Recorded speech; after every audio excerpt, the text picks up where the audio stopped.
Emmerdale's Marlon Dingle, Mark Charnock, resorted to desperate measures in an attempt to keep his family safe during today's episode. Last week, April told her dad that she is trapped in a world that's seen her deal drugs and get sold to older men for sex. She confirmed that Celia Daniels, Jay Griffiths, and Ray Walters, Joe Absalom, are in charge of the operation and have no intention of letting her go. April was drawn into this situation as a result of trying to help her boyfriend Dylan Pender's, Fred Kettle. She began taking on a few jobs on behalf of him and then found herself stuck. Marlon and Rona Goskirk, Zoe Henry, remained certain that they could go to the police and report Celia and Ray, but April continuously told them it wouldn't work. Celia then burst into Smithy Cottage to warn the trio what could happen if they break the rules. The evil woman propped a phone up and instructed Marlon, Rona, and April to watch a video call from Ray. He was in the car, waiting for Dylan to open a farm gate. Ray then sped his car down the track and hit Dylan. It was a horrifying watch, and a sign that Ray and Celia will do whatever they want to ensure the police do not discover what they're doing. As today's episode opened, Rona and Marlon were discussing their plan to leave the village. Rona seemed convinced it wouldn't work, due to Ray and Celia apparently having eyes everywhere, while Marlon believed that they could find a window where no one is watching them and make a run for it. The couple needed to get April into the car without telling her that they're leaving, so they drove her to the hospital to see Dylan. As Marlon felt the air leave him, he'd always known there were bad things in the world. He'd seen enough on the news and on his rounds. But this was different. This was his little girl.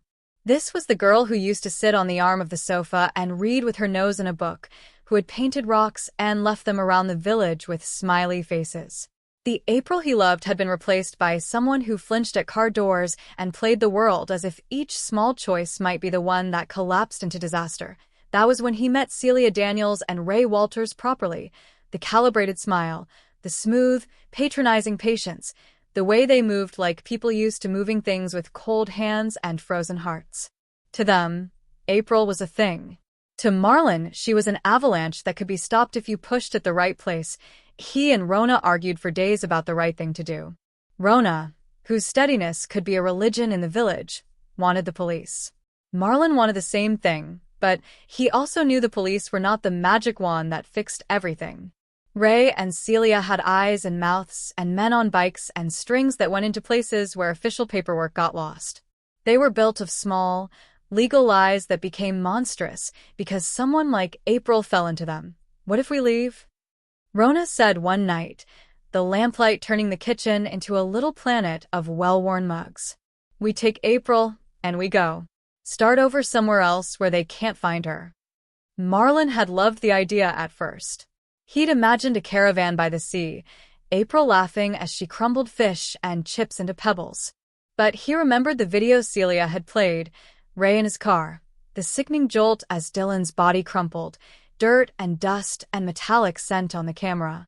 He remembered April's apology, a small thing, as if she had let him down for the single crime of being young.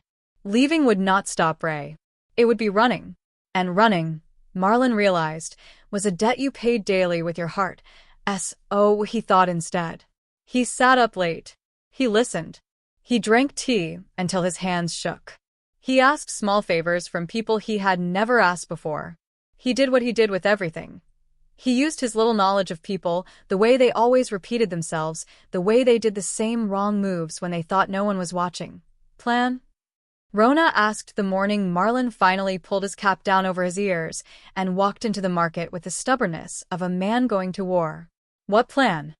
A clean one, Marlon said. A plan that don't put April in front of them.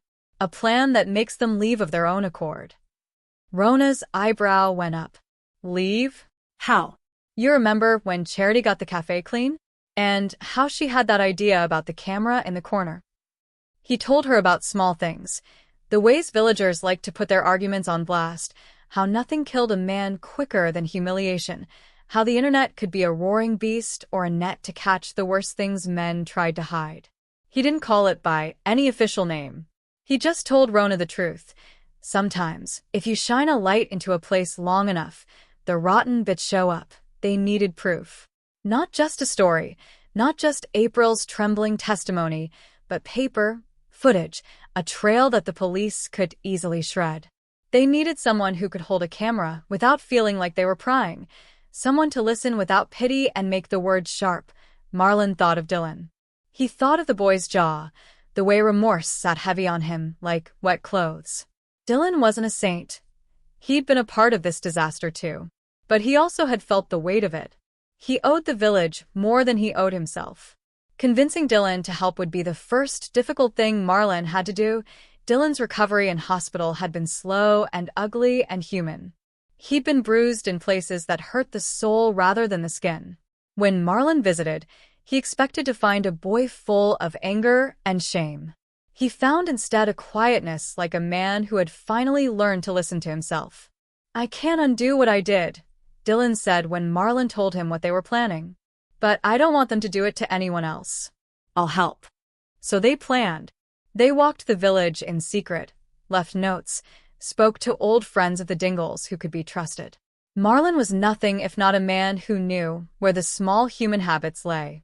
He bribed a nervous teenager with the promise of a weekend's money to sit on Ray's favorite bench, pretending to play a game on his phone but watching everything. He got Patty to pretend he was renovating an old shed, which put the local builder in the perfect place to overhear a phone conversation. He asked April to act brave in a way that was not dangerous, to be willing to talk, to be recorded at safe times, to give voice to what had been done to her without facing Celia's face again. Celia, of course, had been confident for a reason. She had built an empire of shadows and small debts. She was more patient than Ray, and her smile could be an instrument. She enjoyed people's fear the way a spider enjoys a vibrating web. Ray, on the other hand, was all impulsive cruelty, loud, sudden, dangerous. Pair them together, and they were, for Marlon's money, a poisonous pair that could be toppled with a right shove. The shove was a plan of exposure, not murder.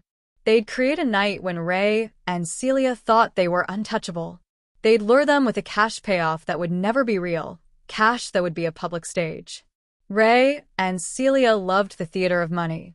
They loved the sense of being in control. They loved the idea of another Mark bending their knee. Rona did the paperwork. Marlon did the softer manipulations. He learned to mask the tremble in his voice when he called in favors. He learned that when you asked people for help, you had to give them the narrative they could believe in. The local pressman, the one who printed the village paper, was suspicious at first. Then Marlon told him about April, about Dylan, about a clip that showed a car hitting a young man and driving away. The man's face changed. "It's one thing to know wrongdoing. It's another to see its echo." "You sure this won't just ruin April?" he said. "We can't shove a kid through the mill." "We'll do it with her consent," Marlon swore. "We'll do it in a way that makes them leave." The night of the plan, the village breathed like a held lung. Rona and Marlon drove separate cars to different vantage points. Patty pretended to be working late. Dylan, who could barely stand straight, sat with a phone that had a hidden recorder. April sat in the sitting room of Smithy Cottage with a camera at the top of the bookshelf, the red light blinking like a tiny heart. She dressed like any young woman, jeans, a sweater, but her hands were folded in a way that told the truth of her tension. Celia arrived first, dressed in the manner of someone who always looked too clean for the times she was in. She spoke like a woman who had always been a little above you. Ray followed, cheeks flushed like a man who had been running his whole life and was tired of the breathlessness. "I hear you've got the money ready," Ray said, his voice a smooth blade. "We like to keep things neat. You pay, the kid is sorted, everyone goes home." Marlon felt his chest tighten and then go oddly calm. He planted himself as if he were a tree, rooted in the floorboards of the cottage. He let Rona talk. She was the one who could make things look like an argument, like the kind of tense negotiation that might happen in any home. She told them politely that no one wanted harm, that they just needed to pay what they were owed and leave the village in peace. It was the sort of lie you tell when you have a bigger truth in your back pocket. Ray laughed, a sick sound that made Marlon's ears ring. "You think money solves everything? You think it's that easy? People like you don't get it. People owe us for things that don't show up on paper." That was the moment.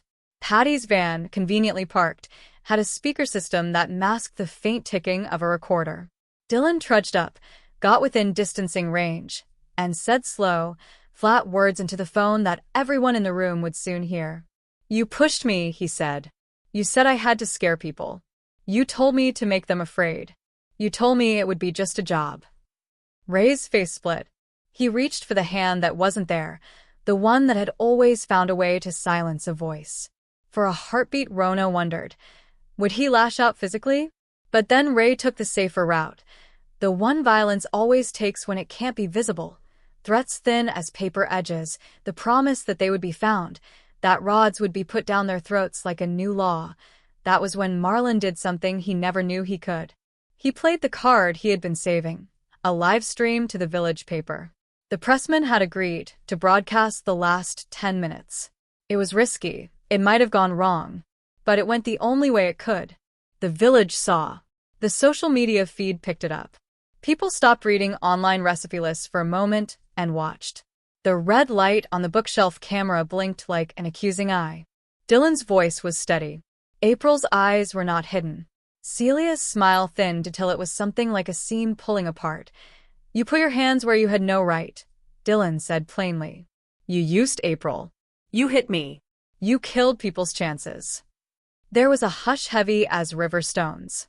Ray's bravado wilted in the face of village scrutiny. Celia's practiced calm cracked into something jagged. Marlon didn't shout. He didn't need to. The stream did. It showed the video of Dylan being hit. It showed receipts, messages, the small web of evidence they had managed to weave in the months since April's confession. It was ugly and precise. Within the hour, the police were at Ray's door. It wasn't a cinematic arrest, with flashing lights and dramatic grappling. It was bureaucratic and clinical, a line of uniforms that made the place look like a foreign country. Ray shouted.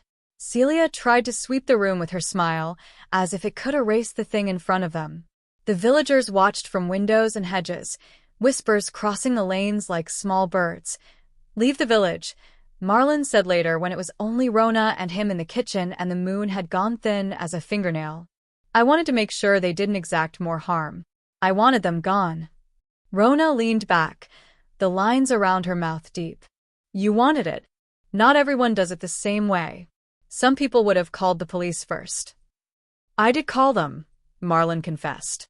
"But I feared the way things can get smoothed over. I feared she'd end up back where she started. I couldn't bear that." For April, it was a strange thing, to be both the center of the storm and its slow, bright eye. She had been terrified, and she had been brave. She had made choices, some of them wrong. She had paid with part of herself, and now she stared at a future that looked, for the first time in a long while, like the shape of a horizon. The police took statements. They took phones and footage.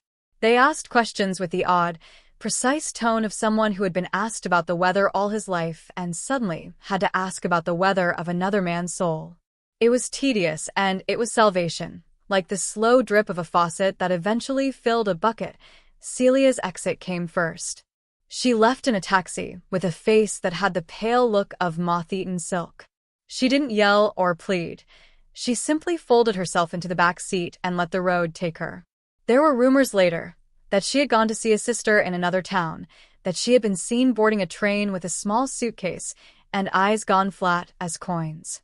Ray lasted longer. He'd been the face of violence for a reason. He couldn't hide his rage, and rage takes more room than a taxi will carry. When the legal wheels turned, Ray's little traps were revealed to be the false scaffolding he'd always built around himself. Without Celia's smoothing hand, his empire of small debts and thin threats flapped in the wind. In the fading days of the case, the village learned how many little ways fear had rooted itself into their lives. They learned the names of the people who had helped them, the teenager who'd sat on a bench, Patty with his loud van, the pressman who had risked his credibility because he had a conscience. They learned the cost of not looking away. Marlon did not celebrate. The relief he felt was not loud. It was like the slow warmth of a hearth after a hard frost. April, for the first time in months, laughed small and bright. She was fragile and she was fierce. She had been broken in places, but not in her core. There would be therapy, there would be compensation of small sorts, there would be the hard, slow business of learning to trust a world that had been cruel to her. Rona sat with her for long hours and listened. Marlon made sure his tea was always ready. He learned which cups April preferred. The village changed. You could see it in the way people held doors open longer, the way they asked after one another in the village shop. There were memorials and quiet talk and the sense that a thing dark had been pushed into daylight, and while it would never entirely disappear, it would no longer be so comfortable in the corners that I end the aftermath. Thanks for watching. Don't forget to like, comment, and subscribe to Emmerdale Echoes.